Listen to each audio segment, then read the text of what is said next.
Seluruh kehidupan adalah penderitaan.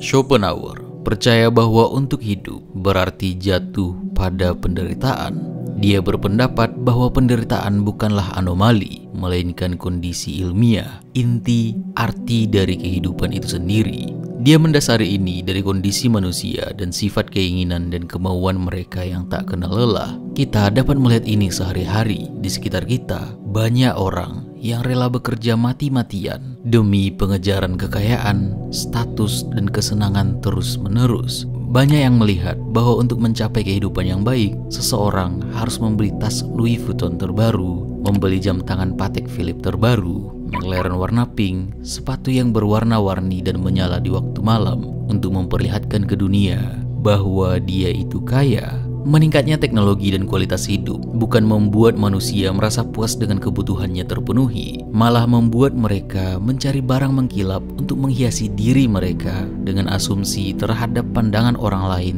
terhadap mereka. Konsumerisme modern membuktikan dengan jelas bahwa manusia terjebak dengan siklus tanpa akhir untuk terus-menerus mengejar keinginan yang tak pernah terpuaskan. Dalam ekonomi global yang digerakkan oleh konsumsi, individu sering merasa terdorong untuk membeli barang-barang baru, mengikuti tren terbaru, dan mengumpulkan kekayaan sebagai tanda kesuksesan. Di era media sosial, banyak orang mengukur nilai diri mereka berdasarkan jumlah pengikut, likes, dan komentar yang mereka terima. Mereka terus-menerus berusaha untuk tampil sempurna, menjalani gaya hidup yang menarik, dan mendapatkan pengakuan dari orang lain. Hal ini diperparah oleh iklan dan media yang terus-menerus mempromosikan gaya hidup hedonis dan standar kecantikan yang tidak realistis.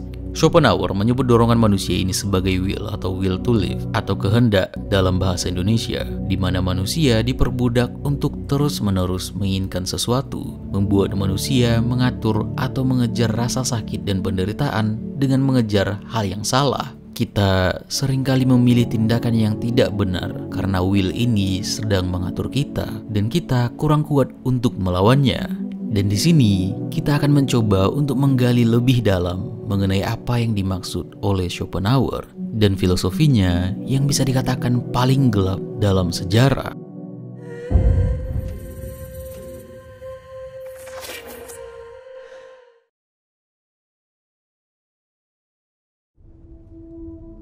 Arthur Schopenhauer adalah filsuf Jerman yang lahir pada tahun 1788 di Polandia dan salah satu yang pertama kali menggabungkan ide-ide filsafat timur dan barat. Dia menuliskan, "Pada tahun ke-17ku, aku didera oleh penderitaan hidup seperti Buddha di masa mudanya ketika ia melihat penyakit, usia tua, rasa sakit, dan kematian.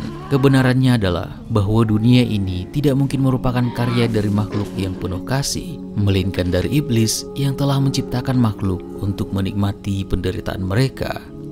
Ayah Schopenhauer adalah seorang pedagang kaya dan ibunya adalah seorang penulis terkenal. Saat muda, Schopenhauer mengikuti jejak ayahnya sebagai pedagang. Namun, ayahnya mengalami depresi sebelum ditemukan tenggelam pada tahun 1805. Dia menyayangi ayahnya dan tidak terlalu dekat dengan ibunya. Dia mengatakan bahwa tahun-tahun terbaiknya adalah ketika dia jauh dari ibunya. Schopenhauer tidak terlalu percaya dengan orang lain, tidak mampu dekat dengan siapapun, dan sering merasa cemas, fobia, atau hipokondria.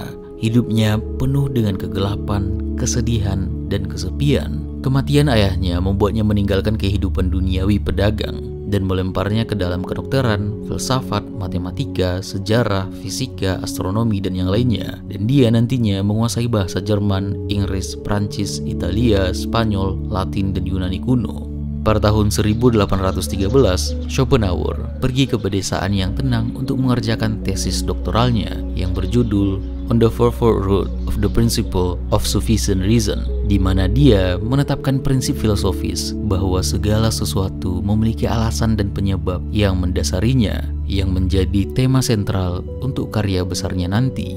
Pada akhir tahun 1818, Schopenhauer mengeluarkan karya terbesarnya yang nantinya dia kembangkan di edisi keduanya pada tahun 1844, yaitu The World as Will and Representation.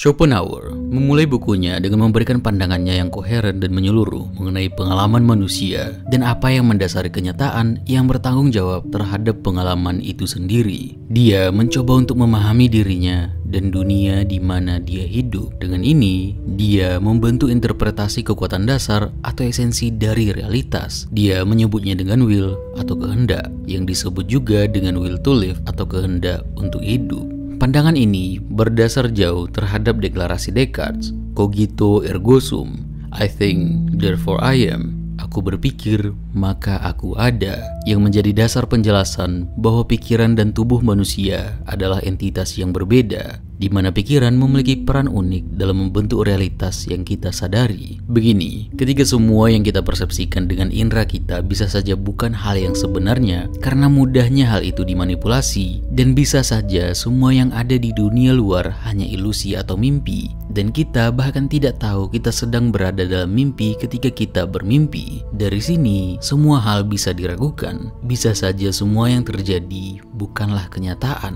Namun, satu hal yang tidak bisa diragukan, fakta bahwa kita sedang berpikir dan bahkan meragukan keberadaan diri kita sendiri, membuktikan bahwa kita yang berpikir ini pasti ada. Karena untuk meragukan, berpikir, atau bahkan menyadari sesuatu, kita harus terlebih dahulu ada sebagai entitas yang berpikir. Maka pemikiran itu sendiri menjadi bukti yang tidak bisa disangkal dari eksistensi kita. Dan dari sini, Kant mengembangkan ini dengan mengatakan bahwa tidak hanya keberadaan pikiran yang pasti, tetapi juga struktur pikiran itulah yang menentukan cara kita memahami dunia. Dia membaginya menjadi dua, yaitu fenomena, realitas yang dibentuk oleh kemampuan kognitif kita, seperti ruang waktu, kausalitas, dan yang lainnya. Realitas ini hanyalah bagaimana cara kita memahaminya, dan bukan yang sebenarnya ada, di mana dia menyebutnya sebagai noumena, realitas sejati, das Dingensicht, yang tidak dapat diakses oleh manusia secara langsung. Dan dari sini, Schopenhauer melangkah lebih jauh dengan mengatakan bahwa noumena,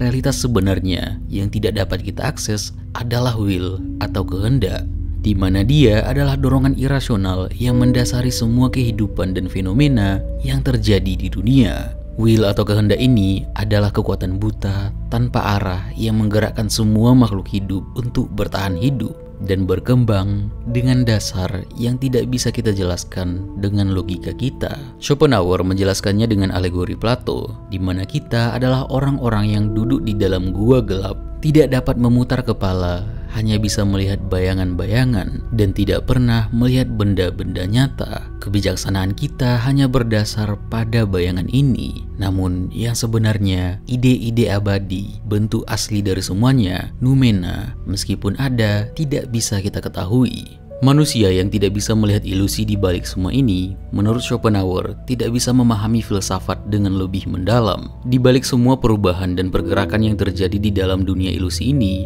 ada sesuatu yang tetap dan tidak berubah, yaitu will, kehendak, yang menggerakkan alam dan isinya, termasuk manusia, hewan, tumbuhan, dan bahkan benda mati.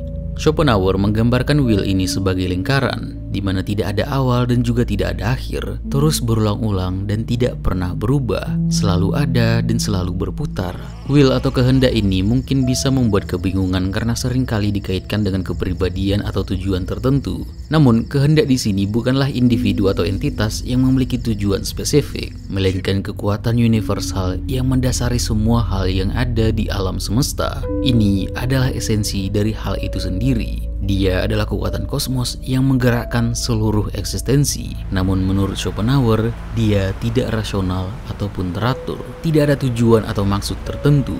Dia hanya terus bergerak, tidak pernah puas, tidak pernah damai, seperti tornado yang tidak terkendali, yang menggerakkan manusia dan makhluk lainnya kepada keinginan yang tidak ada habisnya, yang nantinya menjadi sumber perselisihan, penderitaan, dan juga kesengsaraan yang dialami oleh makhluk hidup. Dari keinginan saya bergegas ke kepuasan, dari kepuasan saya melompat ke keinginan.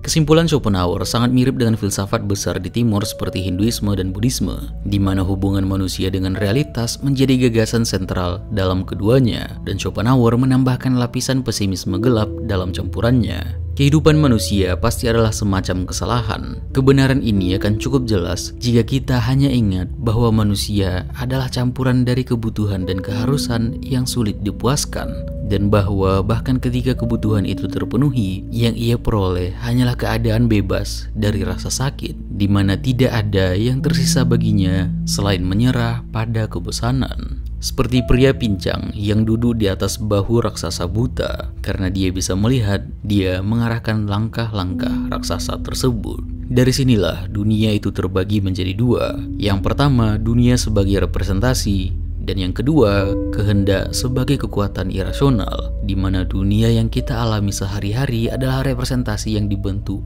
oleh pikiran kita, yang kita pahami melalui indera kita dan diproses oleh akal kita, termasuk objek, ruang, waktu, kausalitas, dan yang lainnya. Dan will atau kehendak sebagai kekuatan buta dan irasional yang menjadi inti dari segala keberadaan, tidak tunduk pada batasan ruang dan waktu, dan mendasari semua hal yang ada di alam semesta. Kehendak seperti kehendak untuk hidup menggerakkan semua makhluk hidup untuk mempertahankan eksistensi mereka dan melawan musuh terburuknya, yaitu kematian.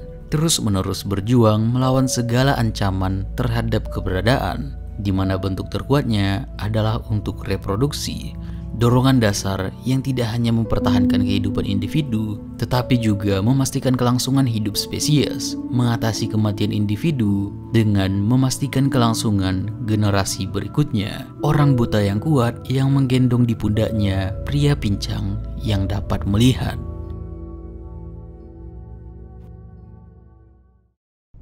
Dalam pandangan Schopenhauer, kehidupan manusia seringkali dilihat sebagai serangkaian tahapan yang tampaknya menuju kebahagiaan, belajar, bekerja, menikah, memiliki anak, dan seterusnya. Namun, semua ini menurutnya adalah ilusi. Meskipun seseorang mungkin merasa puas untuk sementara waktu setelah mencapai tujuan tertentu, keinginan baru segera muncul, dan siklus ketidakpuasan berlanjut tanpa henti, yang membuat kehidupan menjadi perjuangan terus-menerus untuk memuaskan keinginan yang tidak pernah terpenuhi sepenuhnya. Schopenhauer melihat manusia sebagai objek yang berada di bawah kendali kehendak, menyeret kita seperti daun yang hanyut di sungai yang deras tanpa arah atau kendali, memaksa kita untuk terus mengejar keinginan yang tidak pernah berhenti. Sama seperti dalam mitos Yunani, Ixion yang dihukum oleh para dewa untuk terus-menerus terikat pada roda berapi yang berputar selamanya. Kehendak tidak pernah berhenti, selalu bergerak dan mendorong kita tanpa henti, menciptakan kondisi kehidupan yang penuh kegelisahan dan ketidakpuasan. Kita mungkin berpikir bahwa kita memegang kendali atas hidup kita, tetapi sebenarnya kehendak yang berada di luar kesadaran kitalah yang memotivasi dan mengarahkan tindakan kita. Manusia tampaknya hanya ditarik dari depan, kenyataannya mereka didorong dari belakang. Bukan kehidupan yang menggoda mereka untuk maju, tetapi kebutuhan yang memaksa mereka untuk terus bergerak.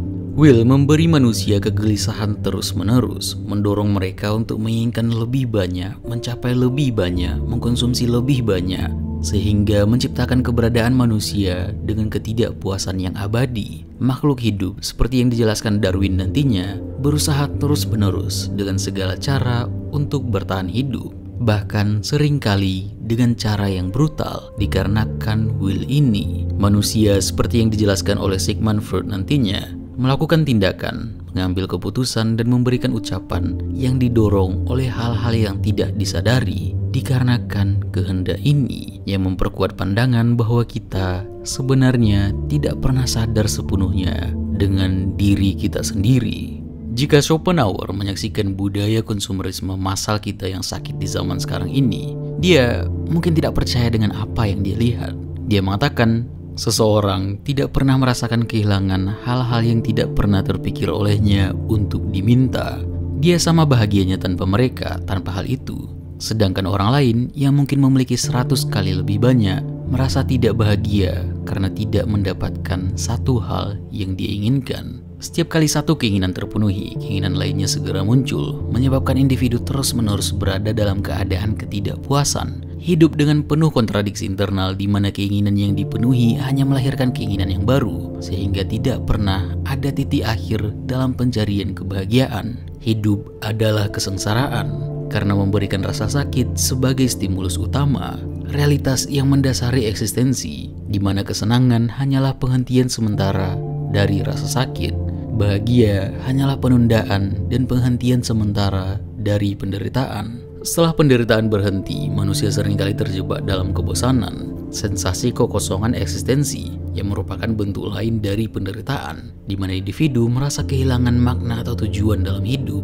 Penderitaan bukan hanya pengalaman individu, melainkan tangisan dari eksistensi itu sendiri, tidak dapat dihindari atau diatasi, tapi kenyataan yang harus dihadapi. Hidup berayun seperti bandul yang bergerak maju mundur antara rasa sakit dan kebosanan. Setelah manusia mengubah semua rasa sakit dan siksaan menjadi konsep neraka, tidak ada yang tersisa untuk surga selain kebosanan. Dan sebagian besar penderitaan manusia tidak terletak pada peristiwa itu sendiri, yang biasanya terjadi singkat, tetapi dalam retrospeksi atau mengingat masa lalu dan antisipasi atau mengkhawatirkan masa depan. Pikiran manusia memperbesar penderitaan tersebut dengan terus memikirkan apa yang telah terjadi atau apa yang mungkin terjadi. Seperti bagaimana pemikiran tentang kematian lebih menyakitkan daripada kematian itu sendiri. Dalam seluruh alam terjadi perselisihan, persaingan, konflik individu dan spesies dengan cara yang brutal, terus-menerus bersaing untuk bertahan hidup, untuk mendapatkan kesenangan sementara sebagai jeda untuk kekalahan dan penderitaan yang baru, menciptakan ketidakpastian dan kesengsaraan. Tidak ada kebahagiaan yang bertahan lama. Di hamparan dataran yang luas, kerangka-kerangka besar berserakan. Sisa-sisa kura-kura yang datang dari laut untuk bertelur hanya untuk diserang oleh anjing-anjing liar yang membalikkan tubuh mereka dan memakan mereka hidup-hidup. Kadang-kadang harimau muncul menerkam anjing-anjing itu, melengkapi lingkaran kekejaman yang tak berujung. Siklus penderitaan ini berulang setiap tahun tanpa henti. Inilah nasib mereka, dilahirkan hanya untuk menderita dalam roda takdir yang kejam. Dalam pandangan Schopenhauer, sifat manusia yang mendasar adalah egois, agresif, dan dipenuhi oleh dorongan untuk memenuhi kehendak yang tidak pernah puas. Ini menyebabkan konflik dan persaingan yang tak terhindarkan di antara manusia. Homo homini lupus, manusia adalah serigala bagi manusia. Manusia bisa sangat kejam dan saling merugikan dalam perjuangan untuk bertahan hidup dan memuaskan keinginan mereka. Dan cara mereka bertahan dari kenyataan adalah dengan tidak mengetahui atau memahami penderitaan dan kesengsaraan yang ada. Seperti landak yang mencari kehangatan di musim dingin, manusia mendekat satu sama lain untuk kehangatan emosional dan dukungan sosial. Namun ketika mereka terlalu dekat, mereka tersengat oleh duri-duri konflik, ketidaknyamanan, dan luka emosional yang timbul dari interaksi yang terlalu intim. Jika mereka terlalu jauh, mereka merasa kesepian dan menderita karena keterasingan. Mereka mendambakan kedekatan, tetapi seringkali terluka oleh keintiman yang berlebihan. Penderitaan, kesulitan, dan kematian adalah elemen-elemen yang membuat hidup manusia tampak tragis. Seorang pria mendapati dirinya dengan sangat terkejut tiba-tiba ada.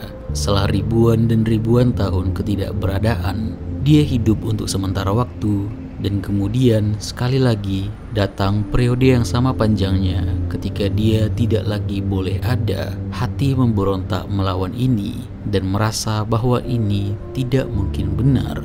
Kematian adalah keadaan setara sebelum kelahiran, ketidakberadaan. Jika kelahiran adalah awal keberadaan, maka kematian adalah kembalinya ke ketidakberadaan, dan hidup hanya berlangsung di antara dua jurang ketidakberadaan yang tak terhindarkan. Schopenhauer menggambarkan hidup sebagai sesuatu yang tersenyum pada kematian, menekankan absurditas dan ironi dari eksistensi itu sendiri. Hidup, meskipun penuh dengan penderitaan dan kesulitan, tetap bertahan, bahkan ketika kematian mengintai di latar belakang. Namun, dia sendiri tidak menyetujui penghancuran keberadaan, mengatakan bahwa itu justru penolakan terhadap rasa sakit dan penderitaan hidup, bukan penolakan terhadap kehendak untuk hidup itu sendiri. Sebaliknya, Schopenhauer memandang asketisme, penolakan terhadap kesenangan hidup dan nafsu duniawi, yang terkenal rutinitasnya dalam filsafat timur, baik Hindu maupun Buddha, sebagai cara yang lebih radikal dan efektif untuk mengatasi kehendak. Filsafat pesimis Schopenhauer memang sangat suram, tetapi itu juga mengirimnya dalam pencarian ketenangan dan kedamaian pikiran. Dia menawarkan beberapa alternatif. penolakan kehendak melalui ekstetisme, atau melalui kebijaksanaan hidup, estetika, dan etika.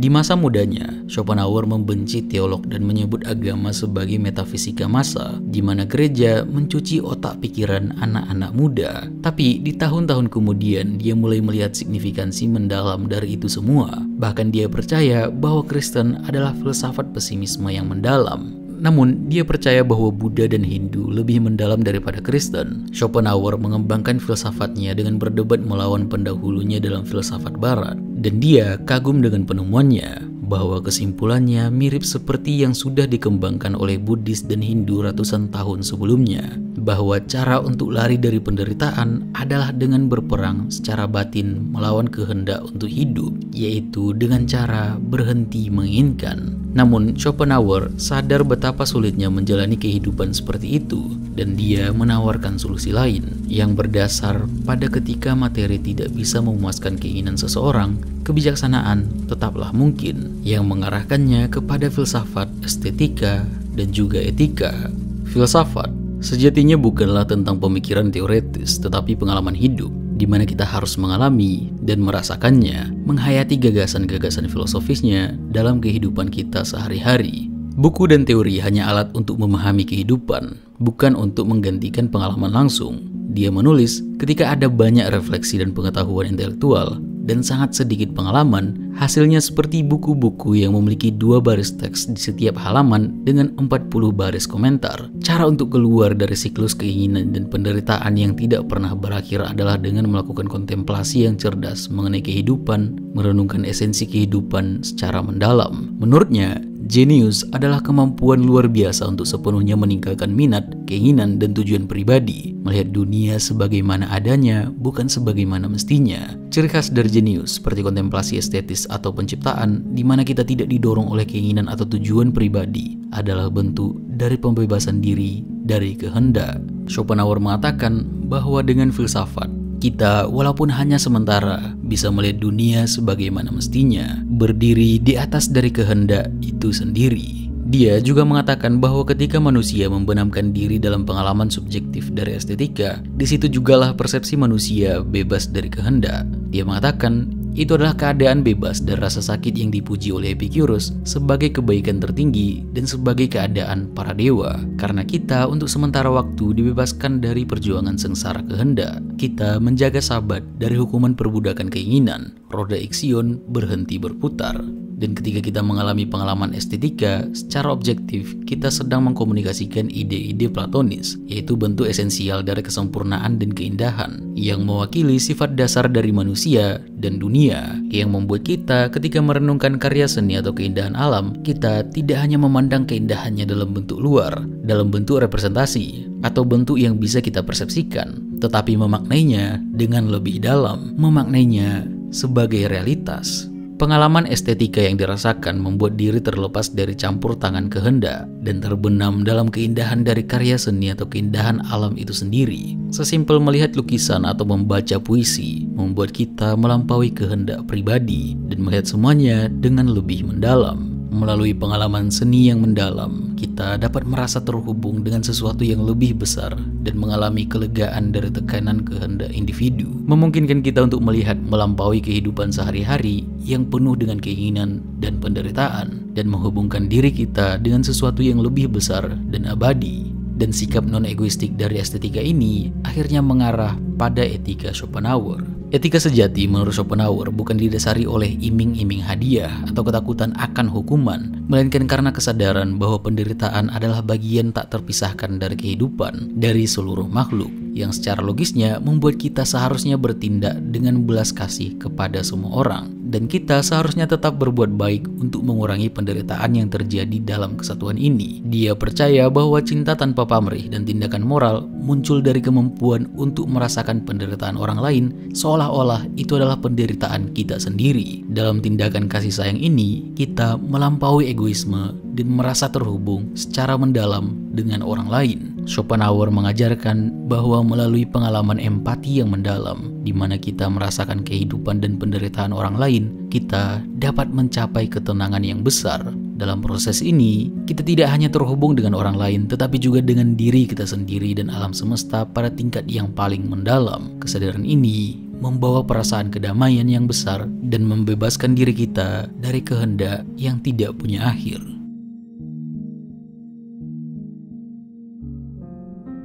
Schopenhauer meninggal pada usianya ke-72 tahun pada tahun 1860. Dia ditemukan meninggal saat masih duduk di meja setelah sarapan. Meskipun hidupnya dipenuhi dengan kesendirian dan kesulitan, karyanya telah meninggalkan jejak yang mendalam dalam sejarah filsafat, mempengaruhi banyak pemikiran, mulai dari Nietzsche, Darwin, dan juga Sigmund Freud.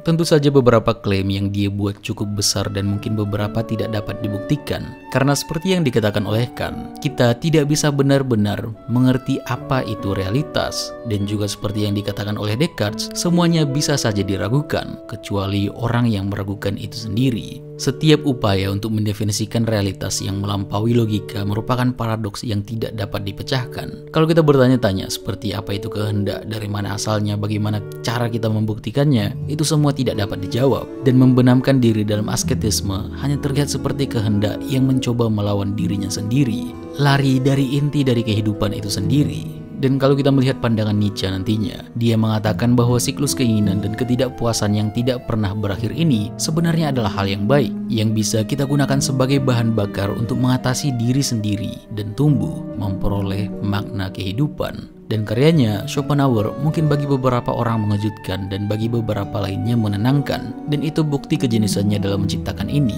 di mana karya, baik itu ilmiah maupun seni, seharusnya mengejutkan yang tenang dan menenangkan yang terkejut. Karena dengan membaca ini, kita mulai sadar bahwa bukan kitalah yang gila, melainkan realitas itu sendiri.